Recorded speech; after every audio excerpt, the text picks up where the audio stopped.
Today's social media segment is brought to you by Alford and Associates for all of your insurance needs. CIS, Cardiovascular Institute of the South, the highest quality cardiovascular care available. Barker Honda, the Barker family tradition of quality.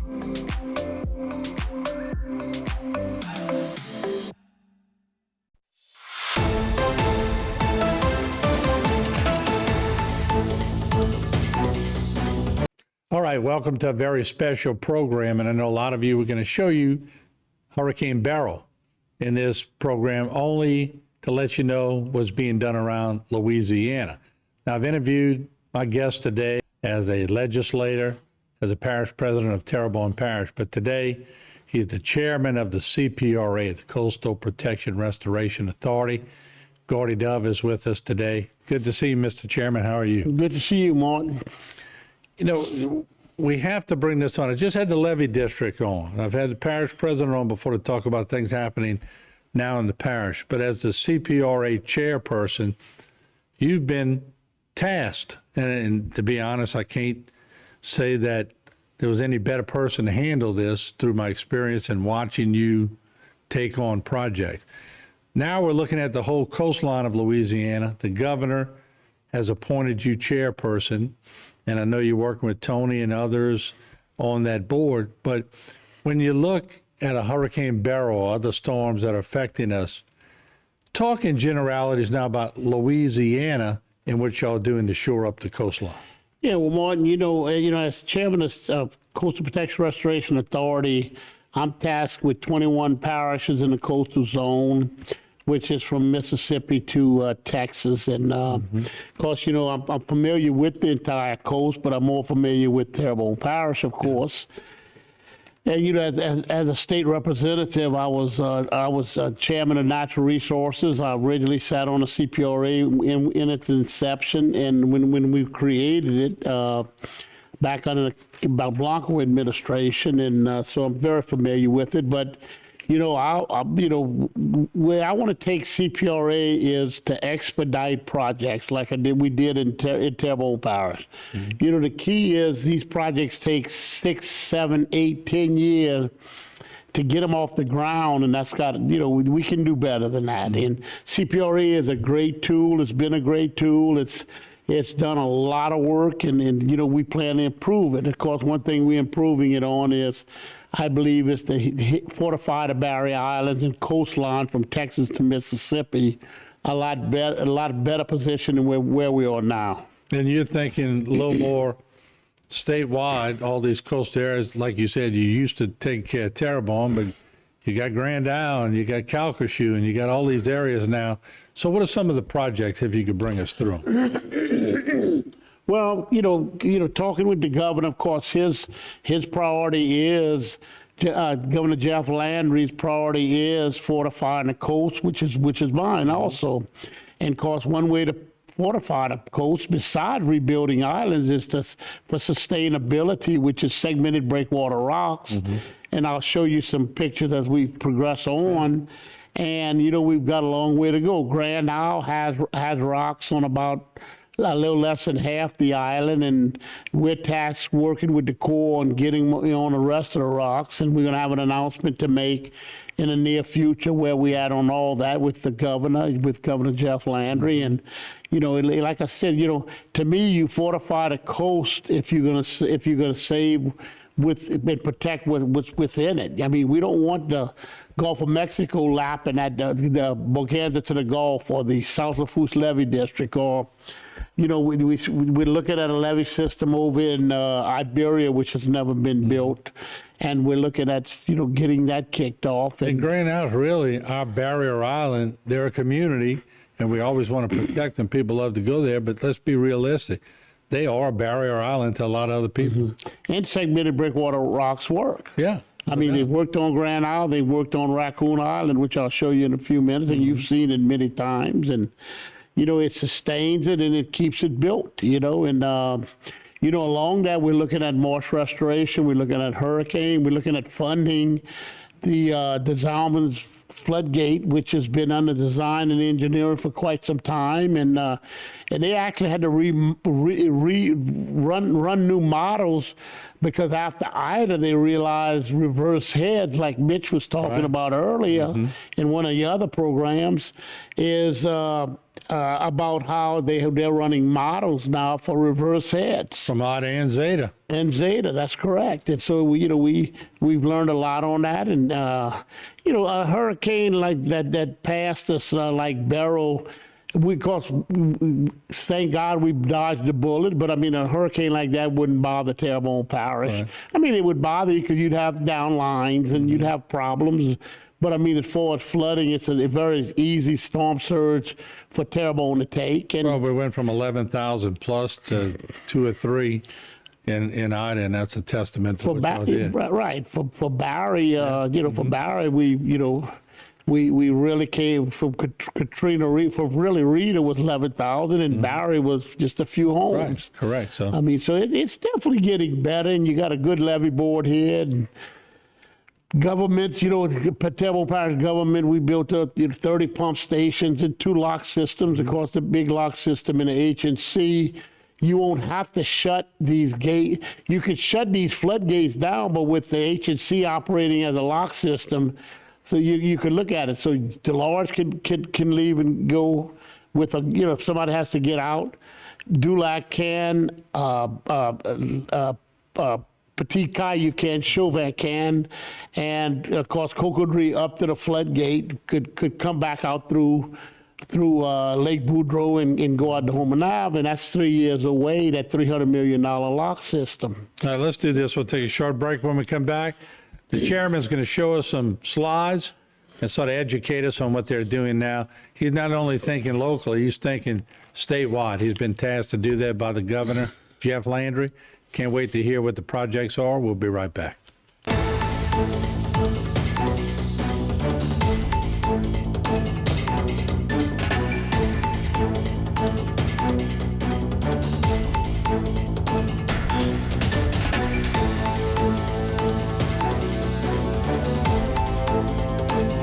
Weights and Downer. You or someone you know has lost the ability to earn a living because someone put the company interests before their well-being. In times like these, there's one firm who has handled hundreds of catastrophic and lost earning cases. Before you settle fast with a company's attorney, give Weights and Downer a call. 985-876-0870. Weights and Downer. Let us fight for your rights.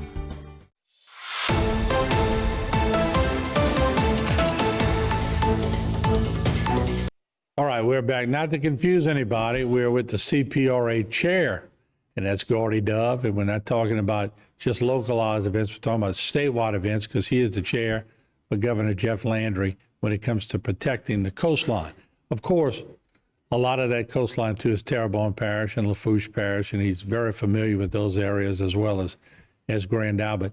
Educate us a little bit. What are y'all working on? Well, and more, just to let you know, as chairman of the CPRA, I am on the governor's cabinet, so I do have his ear, right. And of course he's 100% into coastal restoration and hurricane protection. But being at the cabinet meeting, you see the governor more often, and I get to visit with him and let him know what we're doing out there and what we plan to do. No, he wants you to move on it. We know that. So that's good. He doesn't let grass grow on his feet. There's no doubt about that. But with the slides, there we go. Yeah, that's just some old pictures. I want to thank Matt Hagan for getting me these pictures. You can see Wine Island, how it was in 1872. I think these are, and of course it says Caillou Island, but it's really Timley Island, and with Little Pass. Of course, these are the islands we're going to rebuild. Now, if you notice, Timley Island is divided up right there into lots.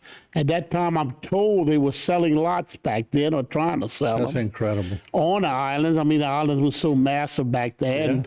Because we'll never get them back like they were, but our goal is to get them back and choke these passes down. In other words, the passes need to get smaller if we're ever going to stop that water from coming in. And as you can see, Cat Island Pass, that's ship channel, you know, and so it's important that we get these passes back, as well as passes throughout Louisiana. You know, we're not only working on this one, we're working on other ones too, as the CPRA agency. And you know, and as you see that it's Last Island, which is part of Aldenair's chain. And now, you know, under my administration, we had pumped about 4 million cubic yards of sand on this island, along with Timberlake Island. We had pumped about 4 million cubic yards of sand, which is really a Band-Aid in a way, just to hold them up until we could start putting rebuilding them with segmented breakwater rocks, not only here, but like at Rockefeller in, western Louisiana. We plan on adding 4 miles of rocks to the rocks already that were built there in Rockefeller, as well as Grand Isle, as well as we're working on the Chandelier Islands over in St. Bernard Parish. You know, we're working with a bunch of federal agencies on that. All the rest of the islands we're handling ourselves. You're trying to create a footprint where these islands help hold the sand in. That's correct. Okay. And and you can't have 2 and 3 mile wide passes, and then when there's a south wind, Cocoa Tree is underwater, or close to getting underwater. The new Cocoa Marina, which a lot of money has been spent, and luckily they lifted it so it holds pretty well under normal circumstances. But a low coming in and all will push water in because there's nothing to hold it back. So what our plan is, the whole entire coast is to rebuild barrier islands, coastlines, and try to choke these passes down. Like the next slide he was just showing is, you can see that's Wine Island. I mean, you can see what's left of it. It's not very much. Now let's go to 2019. There you go. That's what's left. 15. Yeah, that's 15. And then you can see in 19 what's left of it. But it's still shallow there. So we're going to take it from there, and we're actually under engineering with that, and we're gonna look at rebuilding that along with a lot of other projects. Let's show 2022, Jay, just to show the people. Keep going back one. They got 22. Go back to 2000. Look at 22. Almost can't see it at all. Right. Then 23, probably that could have been the satellite in low tide or something. As you can see, we have to move on these islands, not only here but other parishes too. But this is proof the footprint's still there. The footprint's still there, and we have to. I mean, you have no choice but to build it back. I think this should have been done, and you can't look at the past, but we need to go to the future. There's 2024, as you can see, and that's one that's where we're looking hard at to get it kicked off. And then if you look at the next one, East Timberlake Island. Now, East Timberlake Island is in Lafourche Parish, but it's right at the border of Terrebonne. That island is important to us. It's in Lafourche, and that's it. Now, you see that platform in the back, Morton? To the south, that island used to be to the north of that.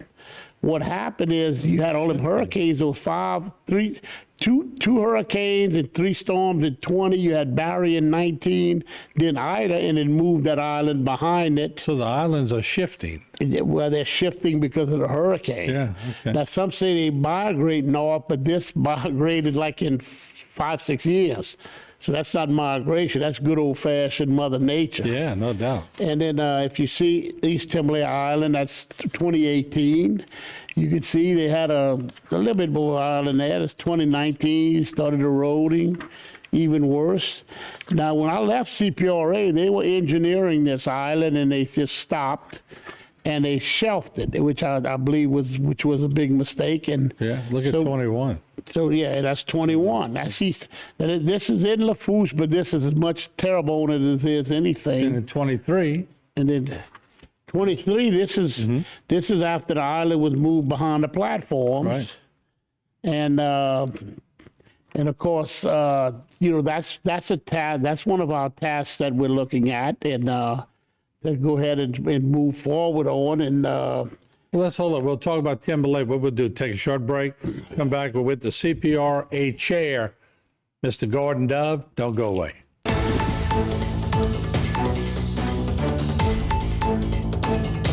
Today's social media segment is brought to you by South Louisiana Bank. It's better when we bank together. Waits and Downer, attorneys at law. Terrebonne Ford, built Ford tough.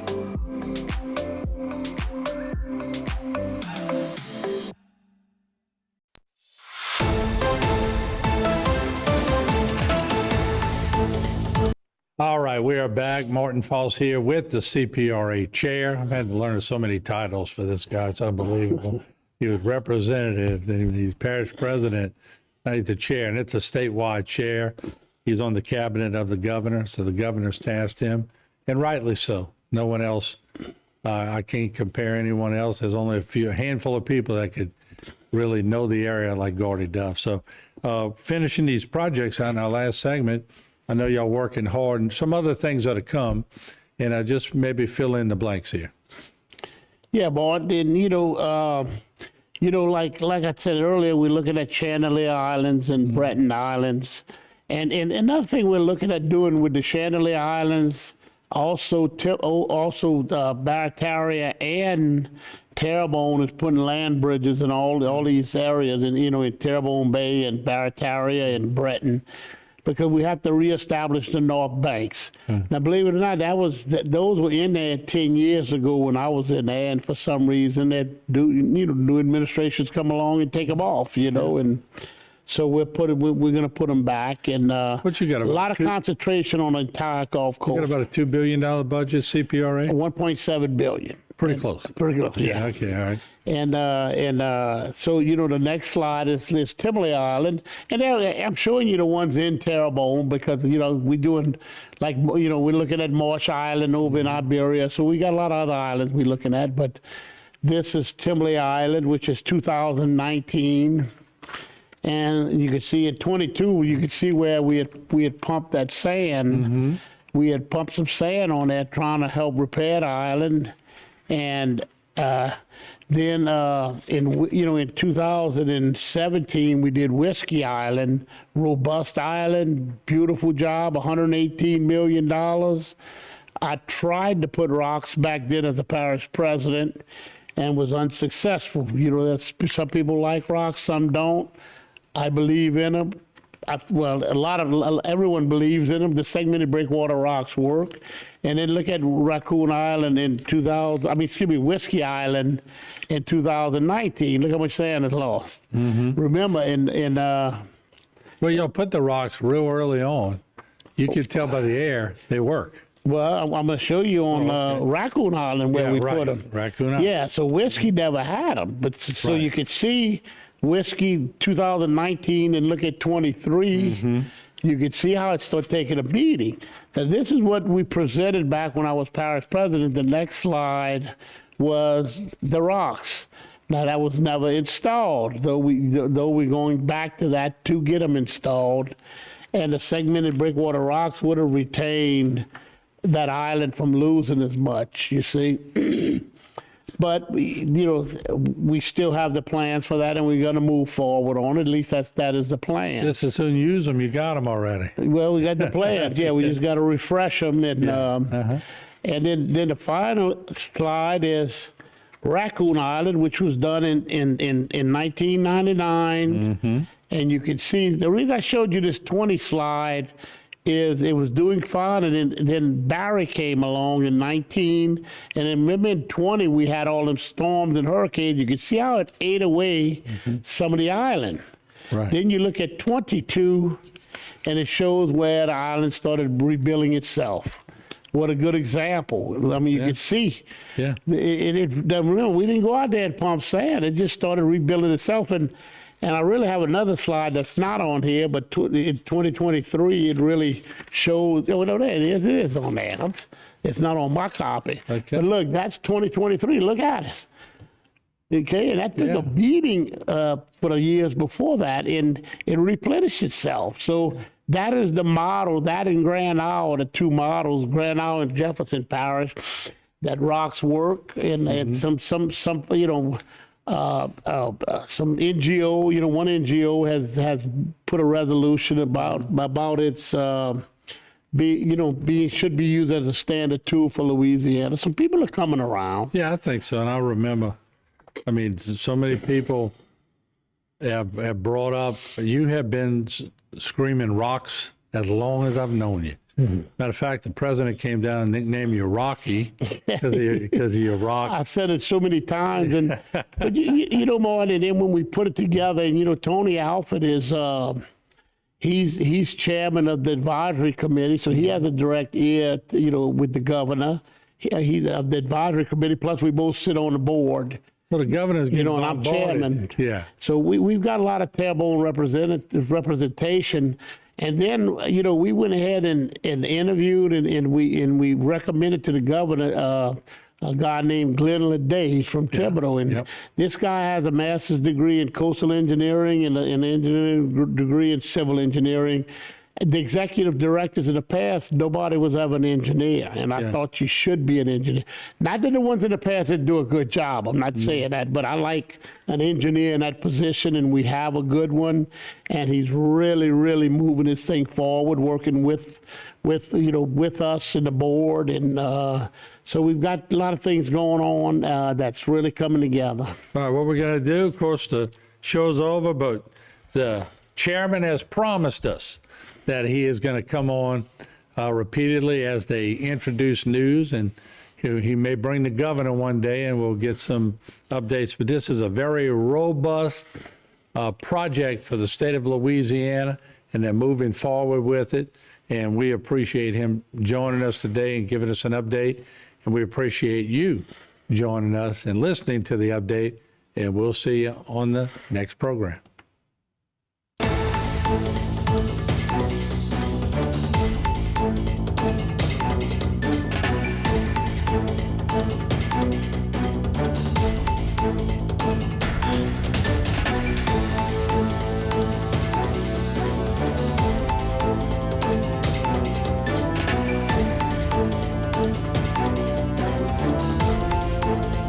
Today's social media segment is brought to you by Terrebonne General Health System.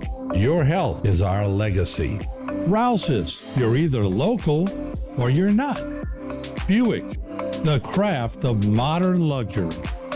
St. Martin and Bourke, know your rights.